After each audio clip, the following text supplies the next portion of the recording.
বাবু, বাড়িতে কি নতুন অতিথি এসে? আপনাকে তো এই বাজারে আগে দেখিনি। গায়ে নতুন এসেছেন নাকি? ওরে বাপরে কাকা, তুমি এত প্রশ্ন করছো, কোনটা রেখে কোনটার উত্তর দি বলো তো? একটা একটা করে দিলেই হবে। আমি আসলে কথা বলতে বড্ড ভালোবাসি, তাই খদ্দের এলে সকলের খোঁজ খবর রাখি, বুঝলেন না? ব্যবসায়ীদের শ্বশুর ঘর নেই, তাই আয়েশ করে আলাপ জমিয়ে গল্প করার আর সময় হয় না। আপনি তো বেশ মজার মানুষ। আমি আসলে এই গ্রামে নতুন, ঘোষাল বাড়ির জামাই। ও বাড়ির জন্যই বাজার করতে এসেছি। তা বেশ। তা জামাই বাবা, ঘোষাল বাবু তো সোনা মুগ ডাল দিয়ে আর গোবিন্দ ভোগের চালের ভাত বড্ড ভালোবাসে, দিব নাকি? হ্যাঁ হ্যাঁ, দিয়ে দিন। সব মিলিয়ে আমার কত টাকা হলো কাকা? ইস, অনেকটা দেরি হয়ে গেল, সূর্য ডুবতে গেল, একটা গরুর গাড়িও দেখতে পাচ্ছি না। এখন তো গরুর গাড়ি পাবেন না বাবু, সকালের দিকে পাওয়া যায়। তারপর আকাশে বেজায় মেঘ করেছে। বলি, আপনি একা যেতে পারবেন তো? হ্যাঁ হ্যাঁ, ইয়ার এমন কি? কিন্তু পথে যদি কোনো বিপদ হয়? ও আমি ঠিক সামলে নেব। এই যে টাকাগুলো, আমি চলি।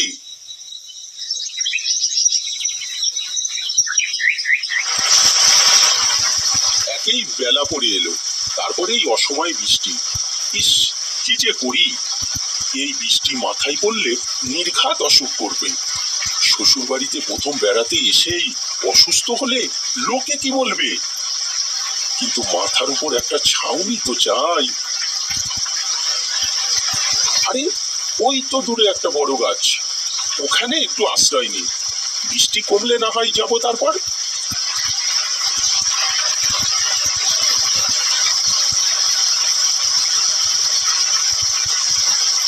বাপরে, টানা 1 ঘন্টা বৃষ্টি হলো, কিন্তু এই বৃষ্টি থামার নয়। এই ধরে আসা বৃষ্টিতেই বরং চলতে শুরু করি, নয়তো সারা রাত আমাকে এখানেই দাঁড়িয়ে থাকতে হবে। আমি বরং ওই জঙ্গলের রাস্তাটা ধরে যাই, তাড়াতাড়ি পৌঁছে যেতে পারবো।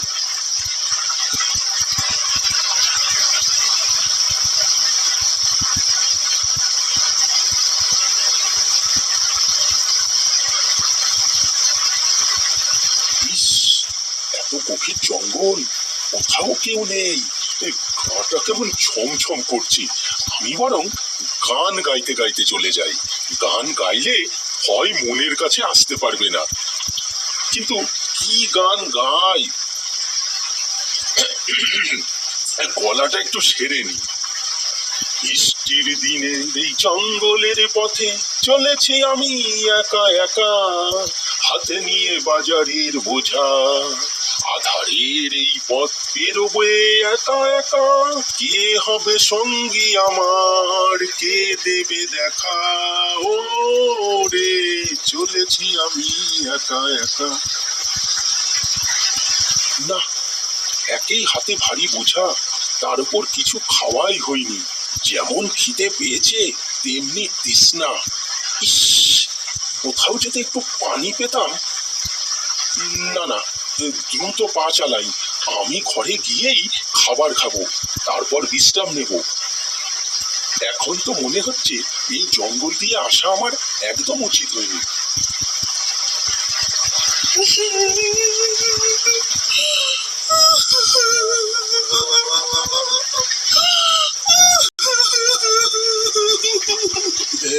এমন জঙ্গলে থাকে, কে কাঁদছে এমন করে?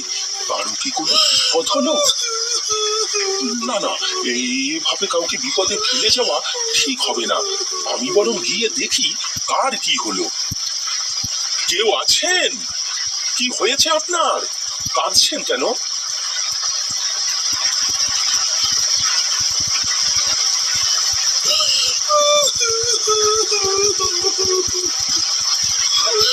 আপনি কাঁদছেন কেন? কে মারা গেছে? উনি আমার স্বামী।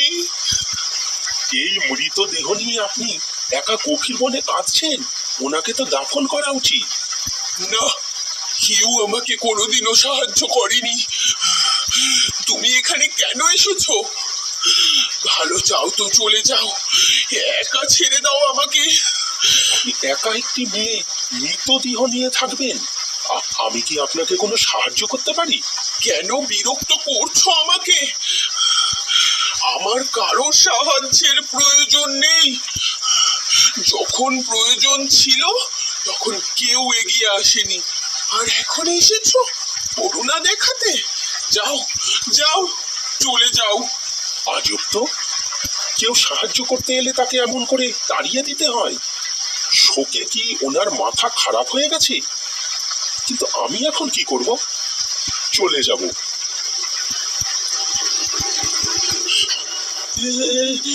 এটা কি?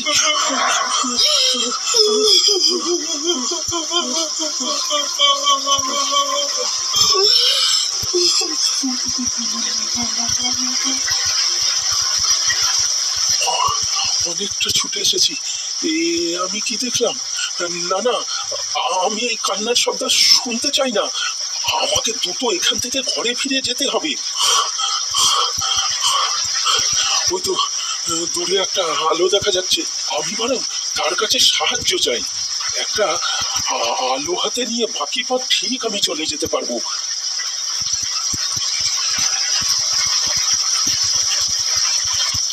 না, আমি যা দেখেছি আমি মনে ঠাঁই দেবই না, কিছুতেই না।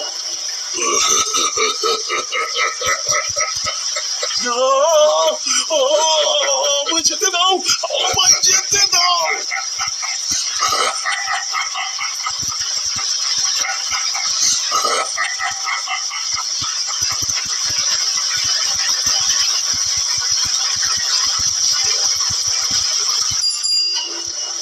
আরে আরে আরে আরে, তুমি ভাই কোন রাত কানা? এত বড় বাজারের ঝোলা নিয়ে শেষে আমার সাথেই পড়লে। কে তুমি? আমি সজল। আমি ও, তবে এই ব্যাপার। যাক, বড় বাঁচা বেঁচে গেছো ভায়া। মাছ নিয়ে ভর সন্ধেবেলা তোমার বনের পথে আসা একেবারেই উচিত হয়নি। চলো, আমি তোমাকে তোমার বাড়িতে পৌঁছে দিচ্ছি।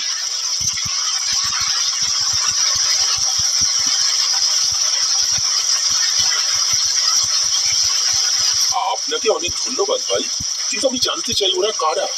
ওরা কেন আমার সাথে এমন করলো? মন থেকে খারাপ সব ঘটনা মুছে ফেলতে হয়। তুমি এখন যাও, আমিও ঘরে ফিরে যাই। আপনি আমাকে যতক্ষণ না সব খুলে বলবেন, আমি ততক্ষণ এখান থেকে এক পাও নড়বো না। না না, থাক, এসব জেনে কি হবে। তোমাকে আজকের মতন পৌঁছে দিয়ে গেলাম, তবে ভুলেও আর ও পথে যেও না। তখন কিন্তু আমি আর তোমাকে পৌঁছে দিতে আসবো না। না না, আপনাকে বলতেই হবে। আমি কথা দিচ্ছি আমি কখনো বনের পথে যাব না, কিন্তু আপনি আমাকে সবটা খুলে বলুন। আচ্ছা শোনো তবে।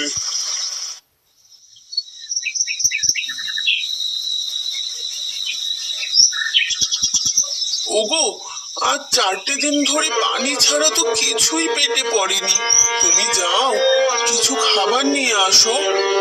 আমি আর খিদে তো সহ্য করতে পারছি না। কোথায় টাকা পাবো বউ? আমার হাতে কোনো টাকা নেই, কাজও নেই। দোকানি বাকিতে খাবার দেবে না। কি করবো আমি? কেমন করে আনবো খাবার? তুমি একটু দেখো না গো, যদি কিছু করা যায়। তুমি ঘরে থেকো, আমি একটু এগিয়ে গিয়ে দেখি।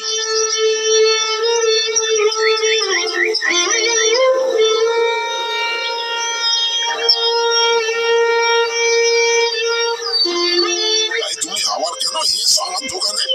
যাও, ফেলে দাও। তোমাকে আমার দোকানে দেখলে আমারও তোমার মতো এক ঘরে হতে হবে। এক ঘরে? আমার কিসের দোষ হয়েছে শুনি? কেন সকলে আমাকে এক ঘরে করে দিচ্ছ? আমি এক ঘরে করার কি? জোয়ারদারের সাথে বেয়াদবি করেছিস তুই, তাই তো তোকে এক ঘরে করেছে। এখন মজুরি চাওয়া যদি তক্ক করা হয় আর তার শাস্তি যদি এক ঘরে হয়, তাহলে আমার মতন গরিবের বেঁচে থেকে কি লাভ? তা আমি কি জানি? ওগো, ওগো, তুমি ফিরে এসো। আমরা আর ও গায়ে থাকবো না। আমি আমি আর খাবারও চাইবো না।